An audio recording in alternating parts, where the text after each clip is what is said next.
Olá, pessoal. Nosso abraço a todas e a todos vocês. Esperamos que possam estar bem, é o nosso desejo.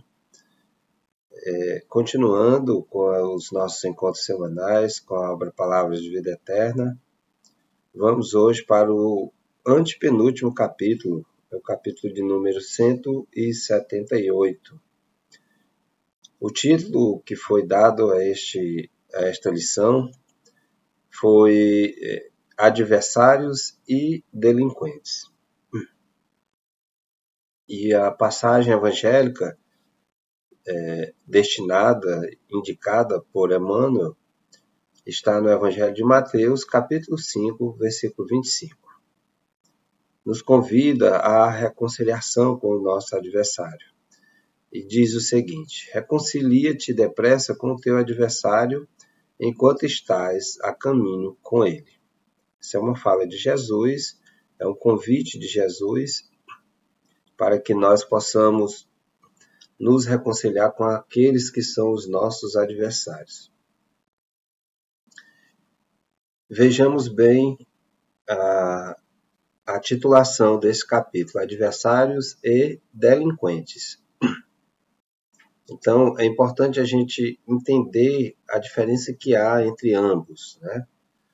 Adversários, nós podemos entender como sendo aqueles que são contrários, que divergem de nós, que têm pensamentos distintos, que têm pensamentos diferentes, que têm ideias diferentes, e isso é importante, é salutar para todos nós.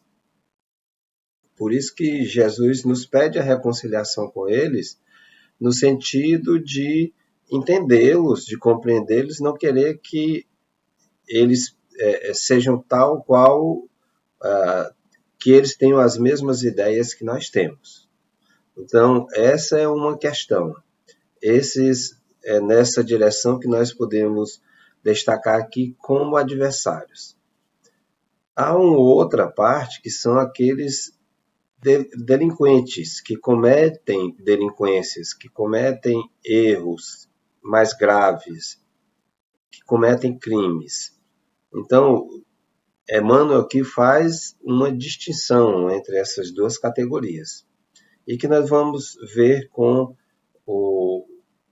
a leitura do texto para a gente entender o que Emmanuel está querendo trazer para nós com esse título, com essas duas denominações, adversários e delinquentes.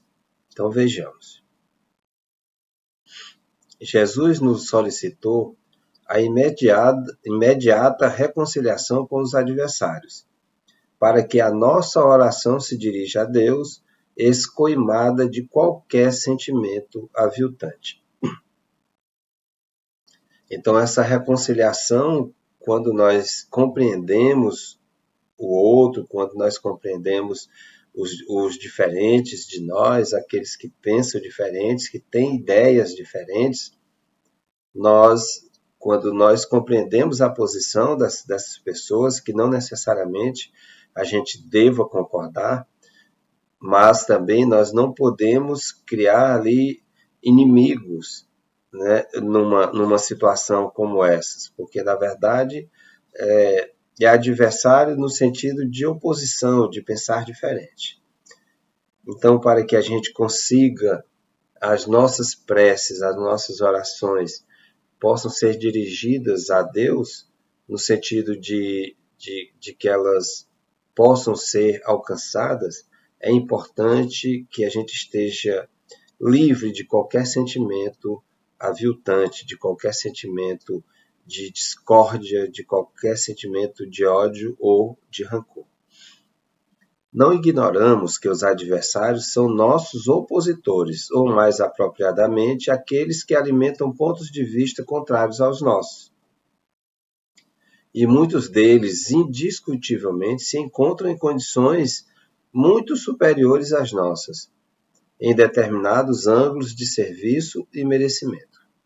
Não nos cabe, assim, o direito de espezinhá-los, e sim o dever de respeitá-los e cooperar com eles, no trabalho do bem, no trabalho do bem comum, embora não lhes possamos abraçar o quadro integral das opiniões. Então, o que Emmanuel está nos dizendo? Que nós,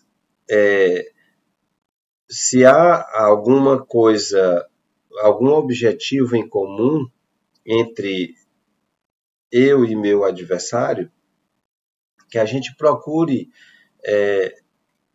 utilizar desse objetivo comum para que, se esse objetivo comum pensa num coletivo, se esse objetivo comum pensa em ser útil para tem o objetivo de ser útil para mais pessoas, para um grupamento de pessoas, que nós aproveitemos essa possibilidade e caminhemos juntos com aqueles que são nossos opositores ou adversários.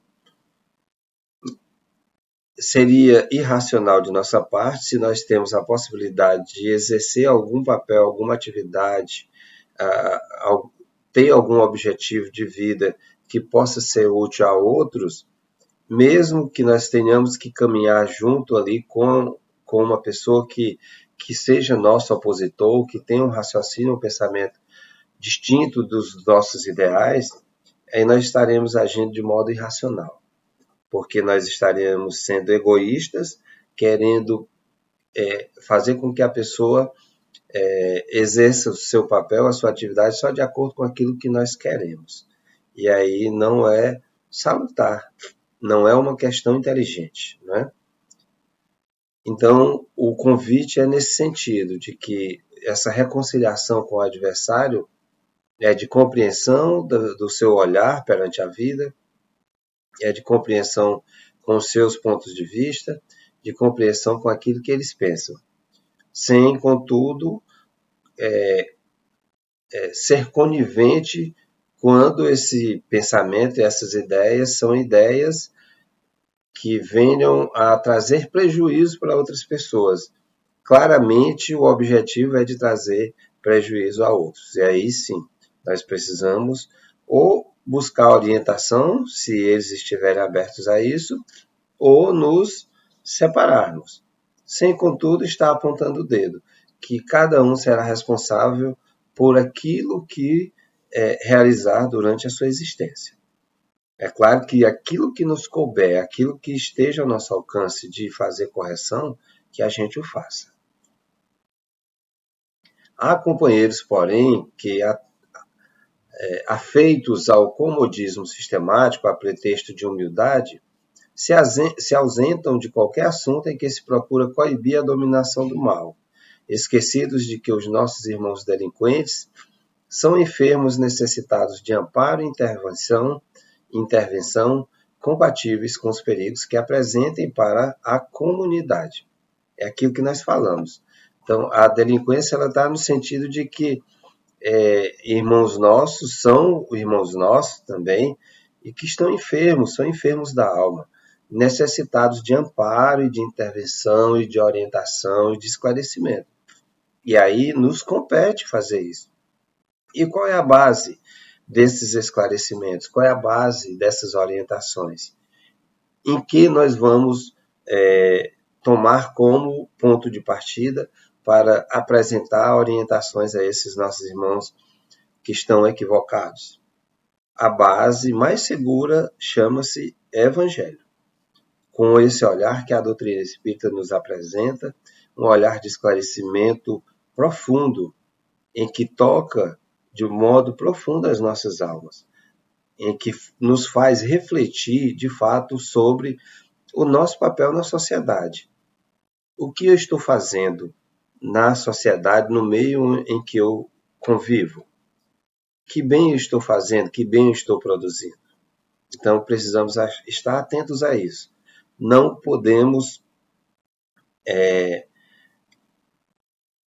aceitar calados, eu diria. Não que a gente vai entrar em atrito, em discussão, em discórdia, mas é diferente de nós ficarmos ali afeitos ao comodismo, achando que se a gente a responsabilidade é do outro, o problema é só do outro, ele que que se resolva, ele que assuma as suas próprias culpas, né? Os seus próprios papéis. Não. Se eu já tenho algum tipo de esclarecimento, de compreensão, de entendimento, é meu dever procurar compartilhar isso. Agora, terão aqueles que terão ouvidos de ouvir, como o próprio Cristo nos disse, e outros que não, que ainda não têm ouvidos de ouvir. E aí só nos resta orar, vibrar por essas pessoas. Todos aqueles que exercem algum encargo de direção sabem perfeitamente que é preciso velar em defesa da obra que a vida lhes confiou. Toda pessoa que tem um cargo diretivo, ele tem um compromisso diante daquilo que a vida o direcionou. Então, se eu sou... A pessoa tem um papel de ser um dirigente de um município, de um estado, de um país, ele tem um compromisso muito grande sobre seus ombros, uma responsabilidade muito grande sobre seus ombros. Se o outro é gestor de uma empresa, qualquer que seja o seu porte, essa pessoa também tem uma responsabilidade perante a todas as famílias que fazem parte, que compõem aquele conglomerado, que compõem aquele grupamento. Então, todo e qualquer papel, encargo de direção, vem associado a ele um nível de responsabilidade também muito alto. Imperioso manter-nos em harmonia com todos os que não pensem por nossos princípios. Entretanto, vejamos que Emmanuel está nos dizendo agora. O entretanto do Emmanuel já nos chama a atenção. Entretanto, na posição de criaturas responsáveis, não podemos passar indiferentes diante de um irmão obsidiado que esteja lançando veneno em depósitos de água destinados à sustentação coletiva. Se eu vejo alguém que está querendo jogar veneno em um tanque que é coletivo, um tanque de água que é coletivo, eu vou chamar a atenção daquela pessoa. Eu vou tentar esclarecer que aquilo que ele está fazendo está errado. Se eu vejo alguém que está tocando fogo numa mata seca, sabendo que ali a possibilidade do fogo se espalhar é grande, eu tenho que chamar a atenção daquela pessoa e agir para que aquilo não se espalhe, se ainda tiver possibilidade de fazer de forma individual. Ou, se não tem mais, que a gente chame as autoridades responsáveis para exercer aquele papel. E sim, a gente não pode deixar de informar, eu diria, as autoridades, o responsável por aquilo, quando aquilo nos competir, quando aquilo estiver ao nosso alcance de ser feito. É importante que isso seja feito, né? Porque cada um tem que ser responsável pelos seus atos. E se a pessoa que está cometendo um ato criminoso perante uma coletividade, essa pessoa precisa ser parada, de algum modo, dentro do que rege as leis humanas. Estou me dirigindo aqui às leis humanas mesmo. As leis morais, as leis divinas, essa fica ao encargo do nosso Criador. Necessitamos acatar os condôminos do edifício que nos serve de residência, toda vez que não consigam ler os problemas do mundo pela cartilha de nossas ideias. Todavia, não será justo desinteressar-nos da segurança geral, se vemos um deles ateando fogo no prédio. Obviamente, se a gente vê alguém tocando fogo em alguma coisa que vai trazer um risco grande ali para uma determinada coletividade, nós temos o dever de fazer com que aquilo seja parado, né, de algum modo. Claro, dentro dos princípios legais que a legislação nos permite. Mais uma vez, me refiro à legislação humana. E para finalizar, Emmanuel diz o seguinte: Cristo, em verdade, no versículo 25 do capítulo 5 do Evangelho de Mateus, nos afirma: reconcilia-te depressa com o teu adversário. Mas no versículo 2 do capítulo 16 do Evangelho de Lucas, não se esqueceu de acrescentar: dá conta de tua mordomia. Mordomia aqui no sentido de administração.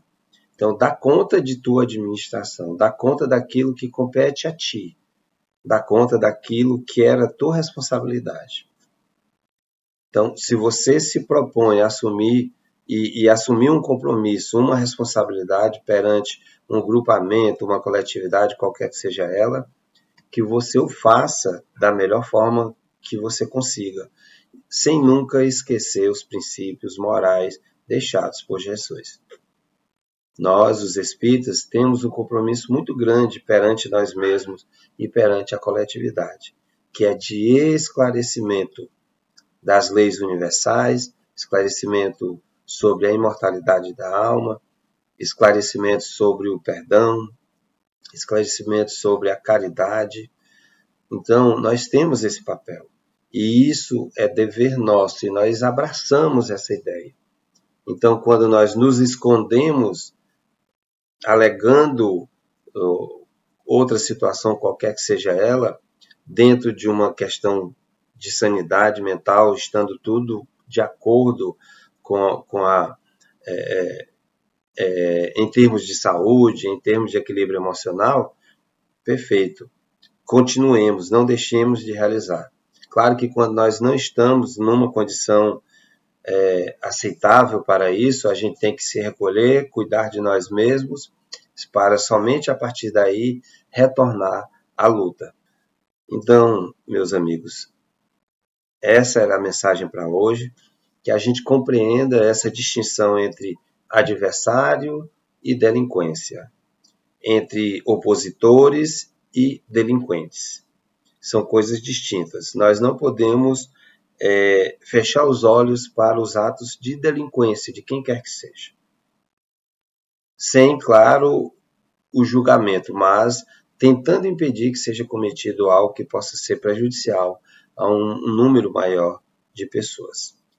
Então, fiquemos na presença de Deus e até o nosso próximo encontro.